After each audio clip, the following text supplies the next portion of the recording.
Bon matin. Aujourd'hui, nous sommes dans Matthieu, le 20e chapitre. Nous rejoignons des aveugles sur la route de Jéricho et nous allons demander au Seigneur ensemble, « Ouvre mes yeux ».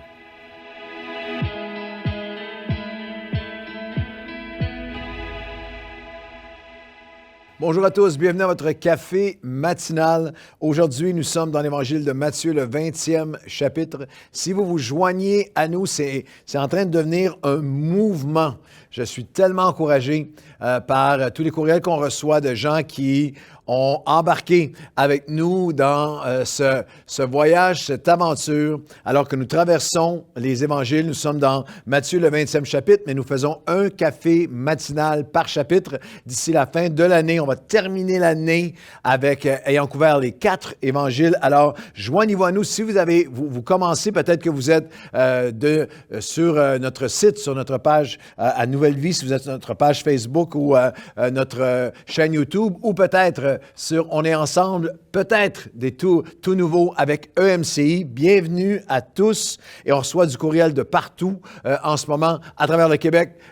Quelle joie, je salue nos amis de France, bien sûr, qui sont très fidèles à nous écrire pour dire qu'ils sont embarqués avec nous dans l'Évangile chapitre par chapitre. Je veux saluer des amis aussi d'Abidjan, Côte d'Ivoire, Congo-Kinshasa, Congo-Brazza et aussi d'Haïti. Vous traversez des temps extrêmement difficiles, mais vous écrivez pour dire que vous suivez. Il y a des groupes maisons qui se sont branchés, des églises maisons qui se sont branchés sur les cafés matinaux et qui veulent traverser avec nous les évangiles. Alors, partagez avec tout le monde. Je pense que ça va être, on va continuer de chapitre en chapitre. À la fin, on va avoir vu, vécu et reçu et compris, peut-être intégré les évangiles comme jamais. La parole est vivante et elle fait son œuvre en nous. Et aujourd'hui, dans Matthieu, chapitre 20, on va prendre une portion de Matthieu 20 à partir du verset 29 où nous lisons. « Lorsqu'ils sortirent de Jéricho, une grande foule suivit Jésus,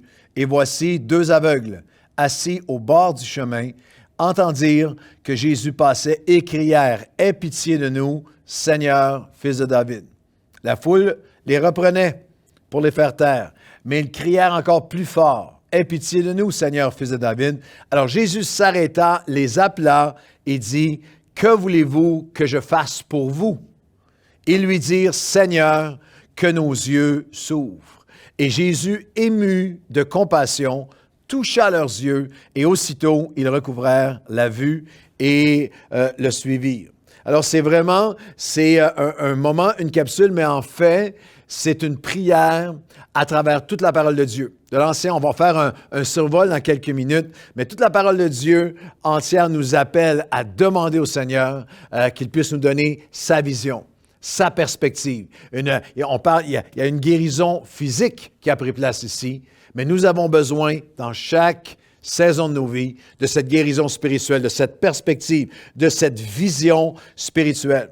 L'apôtre Paul dira dans 1 Corinthiens chapitre 2, versets 6 à 12, c'est un verset fabuleux, où il dit « Cependant, la sagesse que nous présentons, que nous prêchons, l'Évangile, n'est pas de ce siècle, ni des chefs de ce siècle qui vont être anéantis. Tous les autres perspectives, chefs, les grands vont passer, mais nous prêchons la sagesse de Dieu, mystérieuse et cachée, que Dieu, avant les siècles, avait destinée pour notre gloire, sagesse qu'aucun des chefs de ce siècle n'a connue. Mais comme il est écrit, ce sont des choses que l'œil n'a pas vues, que l'oreille n'a pas entendues, les choses que Dieu a préparées pour ceux qui l'aiment. Elles sont révélées par l'Esprit. De même que l'homme connaît les choses de l'homme par l'Esprit de l'homme, de même personne ne connaît les choses de Dieu si ce n'est par l'Esprit de Dieu. Alors il y a cette pensée hallucinante que comme chrétiens, nous avons accès à une perspective, nous avons accès à voir à un royaume, à une vision que seulement l'Esprit de Dieu peut nous donner. Et c'est vraiment ces 2 aveugles sur la route de Jéricho. Jésus leur a posé une question assez fabuleuse. « Que voulez-vous que je fasse pour vous? » Et il y a plein de choses qu'on demande à Jésus de faire pour nous. Mais il y a une peut-être qu'il est facile pour nous de négliger et qu'on doit s'arrêter aujourd'hui et dire « Seigneur, ce que je voudrais que tu fasses pour moi, ouvre mes yeux à nouveau. Ouvre mes yeux spirituellement, ta perspective, ta vision de moi-même, des gens autour de moi, de ce qui se passe dans le monde autour de moi, de ce que tu veux faire en moi et à travers moi. Ouvre mes yeux à toi, à ta grandeur, à qui tu es, à ton caractère. Et c'est magnifique que lorsqu'ils ont fait cette prière, Jésus a simplement, splagizomé dans le grec, été ému de compassion et a touché leurs yeux. C'est un thème à travers toute la Bible. Ça commence même avec les bergers, les leaders. Dans Zacharie, chapitre 11 et au verset 17, nous lisons « Malheur », c'est un langage assez dur, « Malheur aux bergers de Néant ». Quel titre, quelle appellation. « Malheur aux bergers de Néant, parce que son œil a été desséché, son œil s'est éteint. » On parle de leadership spirituel où il est possible d'être là en fonction et d'avoir perdu ton œil spirituellement. J'aimerais vous dire que c'est, vous confesser que c'est une poursuite pour moi. C'est une poursuite de vie après plus de 40 ans de ministère. C'est une poursuite de vie de dire, Seigneur, redonne-moi tes yeux, ton œil pour l'Église, pour ton peuple, pour les gens autour de moi, pour les gens que tu m'as confiés, pour le développement des personnes que Dieu a mis sous ma garde, pour leur épanouissement. Une vision, ouvre mes yeux à nouveau aux âmes, une vision. Il est possible de faire l'œuvre de Dieu comme berger avec un œil éteint. À qui, en cette pandémie, il y a plusieurs en ce moment qui ont besoin d'être renouvelés. Comme si la pandémie était pour empêcher le royaume de Dieu ou l'œuvre de Dieu. J'ai besoin d'entendre la voix de Dieu qui dit « Malheur aux bergers, aux leaders à l'œil éteint, desséché ». Cet appel-là, il part de l'Ancien Testament, là où il n'y a pas de Hazon, là où il n'y a pas de vision, le peuple périt. Et vous pouvez traverser chaque livre de la Bible. Vous arrivez au dernier livre de la Bible, au message de Jésus aux 7 églises, dans l'Apocalypse, chapitre 1 et 2, où il dira à l'Église des temps de la fin, l'Église de Laodicée, « Tu ne vois pas, tu es aveugle à ta pauvreté, parce que tu dis, je suis riche, je me suis enrichi. Je n'ai besoin de rien. Je te dis que si tu ne te repens pas, tu as besoin que tes yeux puissent être ouverts. Il dira littéralement, je te conseille de oindre tes yeux afin que tu puisses voir. À l'Église des temps de la fin. Il y a plusieurs interprétations sur ces 7 églises. Certaines écoles de pensée théologiens pensent que ces églises représentent 7 époques de l'histoire humaine jusqu'à la fin. Le message universel de Jésus dans ces 7 messages à l'Église de toutes les époques. Bien sûr, c'était un message de Dieu pour les églises d'Asie, les 7 églises d'Asie par Jean, mais il y a certainement un consensus que Laodicée représente l'Église de la fin des temps. Et Jésus dit, tu as besoin que je touche tes yeux. Tu as besoin, à toi qui te penses riche spirituellement, tu es riche de doctrine, tu es riche de connaissances, tu es riche du passé, tu t'es enrichi. Tu as besoin que tes yeux soient touchés à nouveau. Nous avons besoin de rejoindre nos aveugles sur la route de Jéricho et de dire, Seigneur, ce que je veux que tu fasses pour moi, ouvre mes yeux aujourd'hui. Je vous le proposerai de cette façon. Nous avons besoin d'une deuxième touche à nouveau. Lorsque Jésus, dans Marc chapitre 8, rencontre d'autres aveugles, et un aveugle en particulier, et Jésus priera pour lui, et il le toucha une première fois. Et ce n'est pas parce que Jésus était en panne de puissance qu'il y a eu le réservoir de puissance était presque vide, puis il y a une guérison partielle. Non, il y a un message spirituel important. Il le touche une première fois, et l'homme était entièrement aveugle, comme vous et moi, spirituellement, avant de le connaître, et ne voyait absolument rien, le touche une première fois. Que vois-tu? J'ai un miracle. Avant, je ne voyais rien, mais maintenant, je vois des hommes comme des arbres qui marchent. Il avait une vision tellement supérieure à ce qu'il avait auparavant, mais elle était partielle. Et Jésus le toucha une seconde fois, et il dit, que vois-tu? Je vois les hommes tels qu'ils sont vraiment. Je voudrais te proposer que tu as besoin, toi qui étais aveugle, loin de Christ, tes yeux se sont ouverts, tu chantes grâce infinie. Grâce infinie, j'étais aveugle, maintenant je vois, formidable. Mais j'ai besoin de la deuxième touche à nouveau. J'ai besoin encore une fois d'être touché, que mes yeux soient touchés pour voir les gens, les situations, cette pandémie, mes épreuves, mes délais, mes attentes, comme ils sont vraiment, cette perspective que Dieu veut me donner comme lui, voir comme lui voit. J'écrivais à quelqu'un aujourd'hui à propos, quelqu'un très proche de nous, je disais, cette semaine, je prie pour que Dieu m'aide à le voir comme lui, il le voit.